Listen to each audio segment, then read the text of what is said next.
精神病不可怕，可怕的是精神病分不清自己的性别。我是女的，为什么带我来南监狱啊？我的名字叫马佑新，生活在一个非常不幸福的家庭里。自从弟弟去世以后，母亲就养起了古曼童，父亲更是个烂赌鬼。回家后，除了要钱就是喝酒。听邻居说，我们住的这栋楼也不干净。这天，我和母亲买完菜回家，邻居又出事了。文嫂被鬼上身了。一根清香九无旁，点起青蒲万里光，八面齐斗阳。一招对月光，二招对着太阳王，敲起手间就杀对方，不怕生吃肉给你插上光。爸爸在这儿啊，没事的，没事的。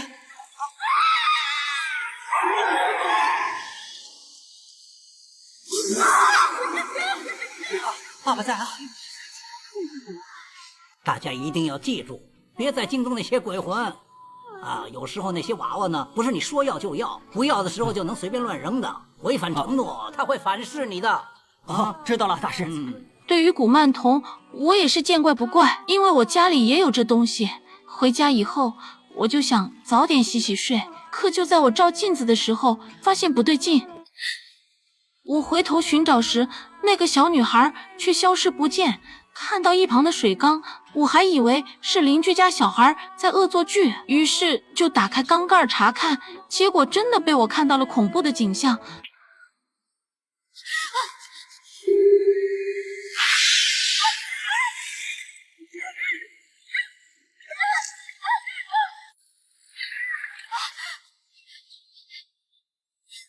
在我家租房子的房客也发现问题。好啊，这房间有脏东西，如果再住下去，随时会出人命的，一定要搬呐！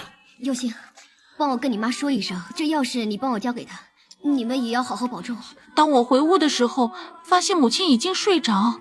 我知道这肯定是跟她养的古曼童有关，于是喝了2瓶安神药就睡了过去。没错，这就是我从小生活的环境。白天我就在服装厂里做衣服。花姐是一个十分八卦的人，什么事情她都想刨根问底。我听阿苏说，你的邻居文嫂昨晚撞邪是吗？是不是真的？怎么不叫我一起去看呢？啊？可她每次都是越说越离谱，这次直接扯到了我死去的弟弟身上。你们不知道吗？马佑新那个短命的弟弟呀，他妈妈怀孕的时候已经有6个月了。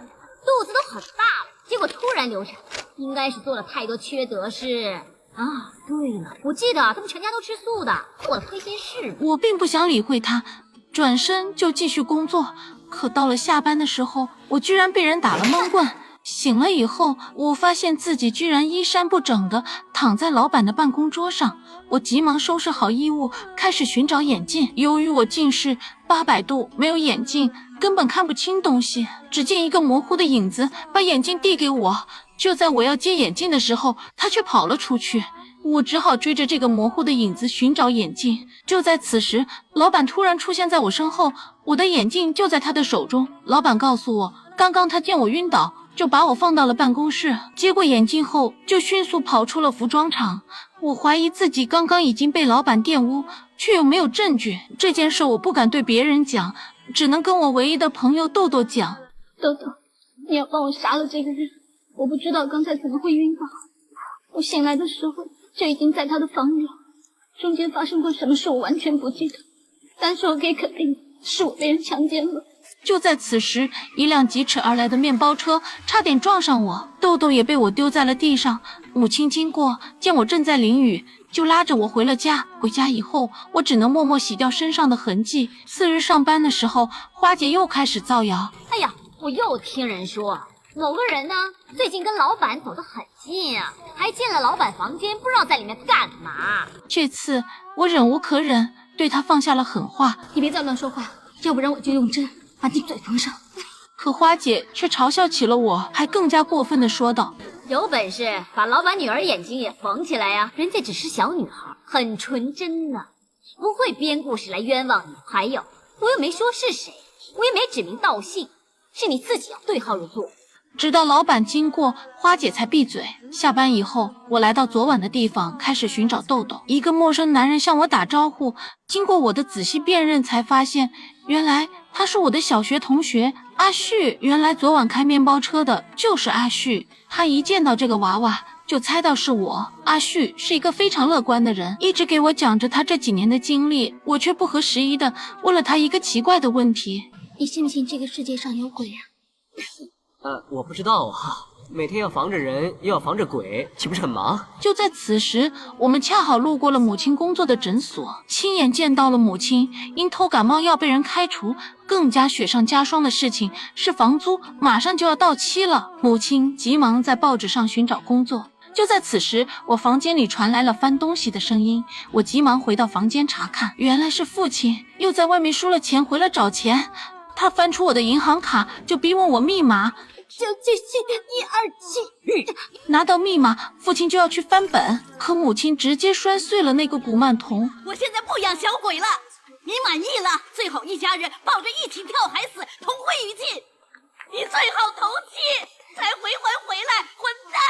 在两人吵架时，我发现古曼童真的出现了。果然，就在父亲喝得烂醉时，无数飞虫顺着窗户飞进来，将他闷死。为了给母亲分担压力，下班后我来到办公室，决定打印一些传单，将空下来的房子租出去。可就在我要离开的时候，却看到了恐怖的一幕。我被吓得不知所措，急忙逃了出来。在回家的路上，我又遇到了小学同学阿旭，他看到我手里的传单后，就将那间房子租了下来。可我解决了这么大的难题，母亲却怎么也高兴不起来。晚饭过后，我来到天台晾衣服，却见到了一个恐怖的红色鬼影。我下意识地向后倒去，一下就撞到了阿旭身上。阳光开朗的阿旭瞬间感染了我，让我不再害怕。次日，我在吃饭的时候，发现自己的饭盒里居然多了一块猪肝。我是一个素食主义者，立刻就把饭吐了。原来这一切都是花姐做的。我不明白，我明明没有得罪他们为什么一直要针对我？受了委屈的我只好回家后跟我的豆豆倾诉。豆豆，如果你能帮我解决花姐，你要我做什么我都愿意。似乎是豆豆真的有灵，他真的在半路上拦住了花姐。等到花姐醒来的时候，她的手已经被缝到了嘴上，而豆豆似乎并不想放过她，拿起针就扎了起来。这一幕恰好被路过的母亲看到，她不但没有害怕，而且还帮豆豆处理了花姐的尸体。次日，阿旭在洗澡的时候发现水里都是虫子，于是就到天台的水箱查看，水箱里赫然躺着父亲的尸体。报警以后，警察很快就来处理了现场。我抬头一看，恰好看到了坐在窗台上的豆豆。我瞬间明白了这一切。母亲看着父亲的遗像，十分伤心。没想到自己的一句气话却一语成谶。就在他收拾房间的时候，发现了豆豆，并且打开了豆豆的录音功能。豆豆，你要帮我杀了这个人。此时，母亲才知道我被老板侵犯的事情。随后，母亲便来到工厂对我说：“妈会保护你的。豆豆把所有事都告诉我，对不起儿子。”说完这段莫名其妙的话以后，他就把我锁进了杂物间。紧接着，他又关闭了工厂大门，抄起斧头找到老板。感觉到事情不对劲后，我立刻打电话通知了阿旭。与此同时，母亲已经举着斧头砍向了老板。可母亲毕竟年老体衰，根本不是老板的对手，很快就被打晕。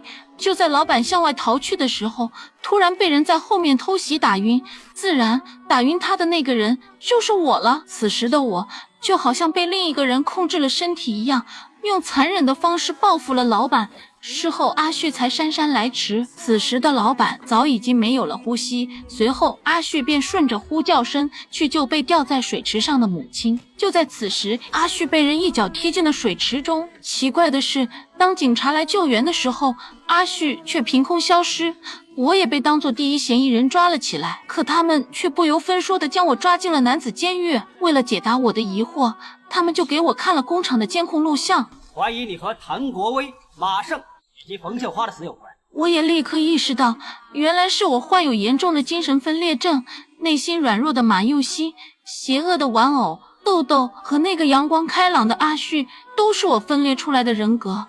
而我本来就是一个男人，那天残忍虐杀花姐的根本就不是豆豆，这也是母亲要帮忙处理花姐尸体的原因。